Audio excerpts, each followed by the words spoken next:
¿Cansado de ver aburridas y tediosas clases? Pues suscríbete aquí para ver los resúmenes todos los días. Y bienvenido a Iñaki Guis. Si quieres ver en texto la información de este video, únicamente tienes que activar los subtítulos en la parte inferior derecha de este mismo. Y ahora sin nada más que decir, vamos con los resúmenes. La primera clase que veremos será la de español, titulada Con quien tengas trato. Nuestro resumen dice lo siguiente: reconocerás el lenguaje de los documentos administrativos y legales, específicamente de los contratos, y aprenderás a reconocer los diferentes tipos de documentos legales o administrativos, así como su importancia y uso.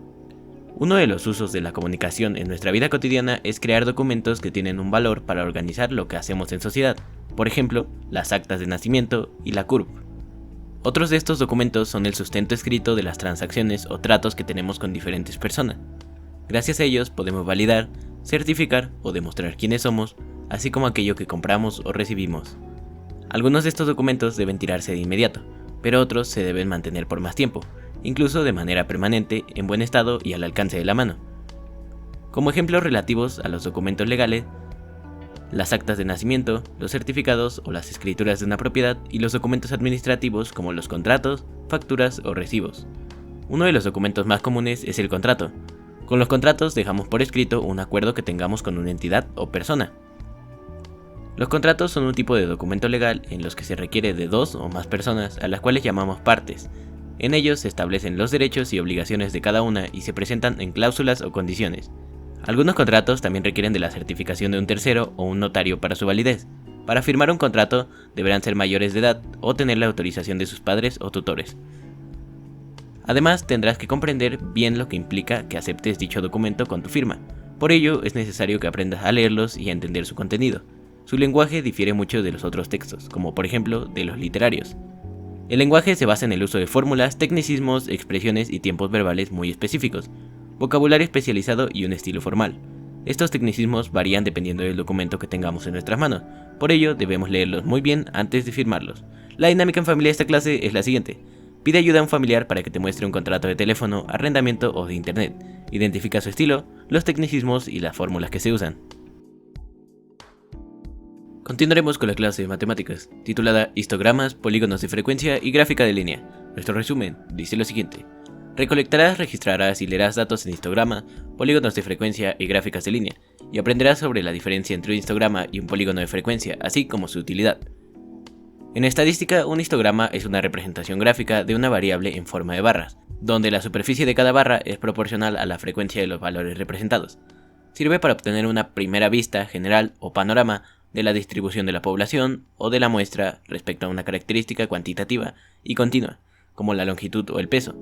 De esta manera ofrece una visión de grupo, permitiéndonos observar una preferencia por parte de la muestra o población por ubicarse hacia una determinada región de valores dentro del espectro de valores posible, sean infinitos o no, que pueda adquirir la característica.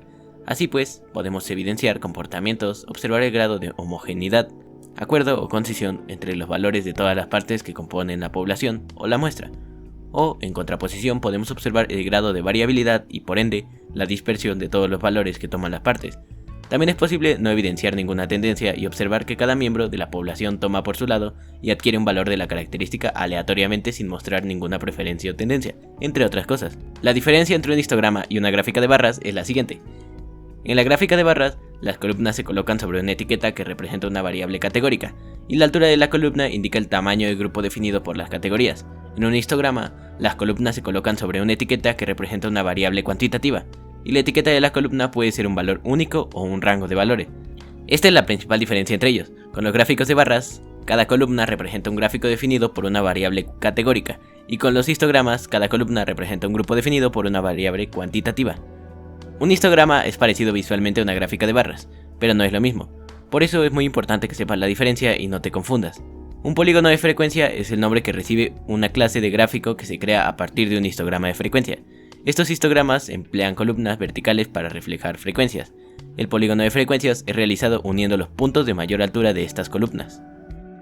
Continuaremos con la clase de formación cívica y ética, titulada Los principios, mecanismos y procedimientos de la democracia. Nuestro resumen dice lo siguiente: analizarás críticamente el funcionamiento del sistema político mexicano de acuerdo con los principios, mecanismos y procedimientos de la democracia, y aprenderás sobre la democracia y su dimensión como forma de gobierno. La democracia es la forma de gobierno y de vida que promueve la convivencia pacífica y justa entre las personas que habitan en una comunidad o en un país, porque se sustenta en los principios de libertad, igualdad, justicia, solidaridad, pluralidad, responsabilidad, respeto y tolerancia.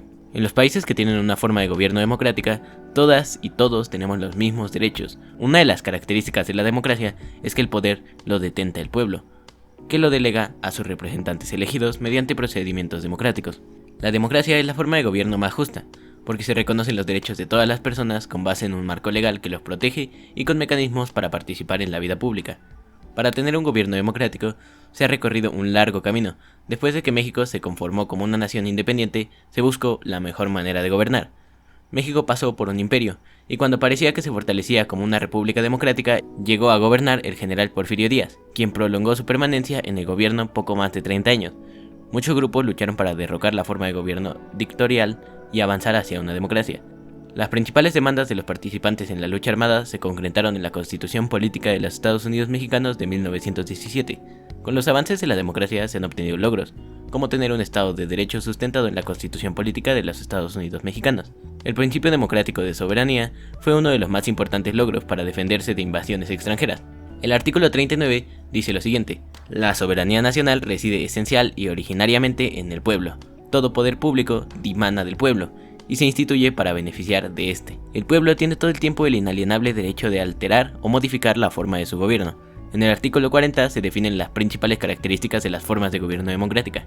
Es voluntad del pueblo mexicano constituirse en una república representativa, democrática, laica y federal, compuesta por estados libres y soberanos en todo lo concerniente a su régimen interior, y por la Ciudad de México, unidos en una federación restablecida según los principios de esta ley fundamental. La participación es otro de los principios fundamentales en la democracia. Los ciudadanos pueden participar en la construcción de las leyes mediante sus representantes, que son electos periódicamente para dirigir las acciones del gobierno. La elección de representantes se hace de manera ordenada, mediante procedimientos y mecanismos que garanticen la participación de los ciudadanos en condiciones de igualdad y de libertad. La dinámica en familia de esta clase es la siguiente: platica con tu familia acerca de qué mecanismos y procedimientos has utilizado en tu comunidad, colonia o localidad para reunirte y tomar acuerdos relacionados con las necesidades de todos. Si te está gustando el video o te está siendo de utilidad, recuerda que nos puedes apoyar en la tienda de Fortnite o de Epic con el código INAKI1708. Continuaremos con la clase de Química, titulada El magnetismo terrestre. Nuestro resumen dice lo siguiente: analizarás fenómenos comunes del magnetismo y experimentarás con la interacción entre imanes y conocerás sobre el magnetismo terrestre. La Tierra tiene un campo magnético, y es lo que permite saber la ubicación geográfica según los puntos cardinales. Además, protege de las tormentas solares.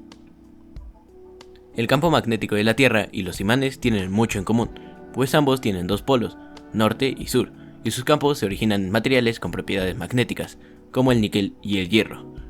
Aunque la Tierra no es exactamente un imán, sí tiene algunas propiedades magnéticas. El campo magnético de la Tierra, o magnetosfera, tiene una intensidad mucho menor comparada con la del campo magnético del imán de un refrigerador. La unidad con la que se mide la intensidad de los campos magnéticos es el Gauss.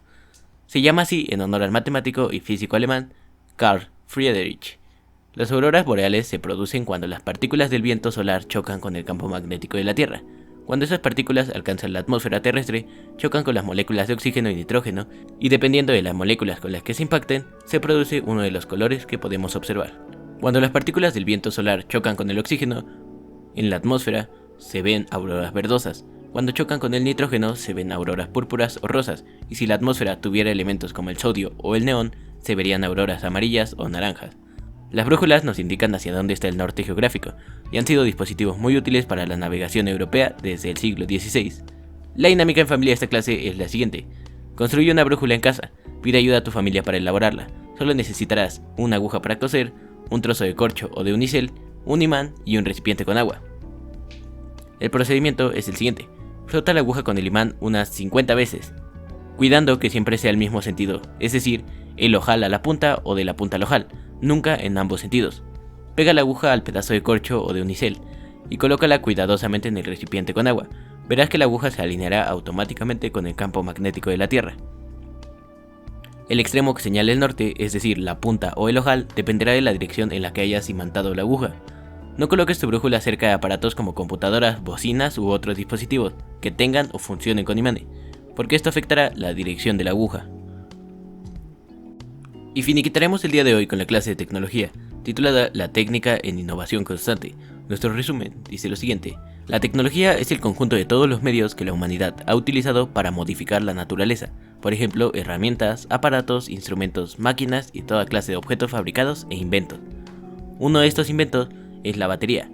Una batería eléctrica, acumulador eléctrico, o simplemente pila, batería o acumulador, es un dispositivo que consiste en una o más celdas electroquímicas que pueden convertir la energía química almacenada en corriente eléctrica. Cada celda consta de un electrodo positivo o ánodo, un electrodo negativo o cátodo, y electrolitos que permiten que los iones se muevan entre los electrodos, permitiendo que la corriente fluya fuera de la batería para llevar a cabo su función, alimentar un circuito eléctrico. Las baterías se presentan en muchas formas y tamaños, desde las celdas en miniatura que se utilizan en audífonos y relojes de pulsera, a los bancos de baterías del tamaño de las habitaciones que proporcionan energía de reserva a las centrales telefónicas y ordenadores de centros de datos. Existen diferentes tipos de baterías, por ejemplo de plomo ácido, de níquel cadmio y de iones de litio. Su utilidad es diversa: para el encendido de un automóvil, para que funcione el control remoto de la televisión o para que encienda un teléfono celular. La innovación de la técnica se observa también cuando ocurren conflictos bélicos, aunque sabemos que es mejor promover una cultura de paz entre las personas, comunidades, estados y países.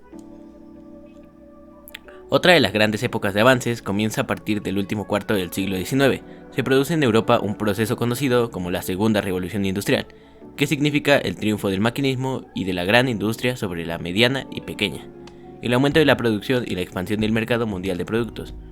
Los grandes motores de esta revolución fueron los ferrocarriles.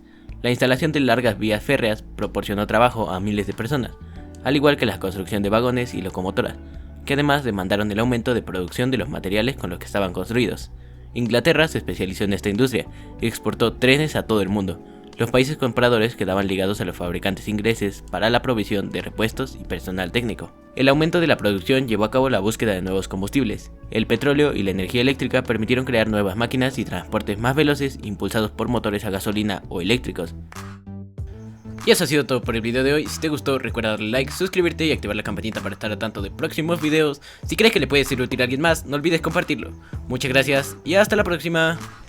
También recuerda que nos puedes seguir en Facebook y en Instagram. Los enlaces están en la descripción de este video.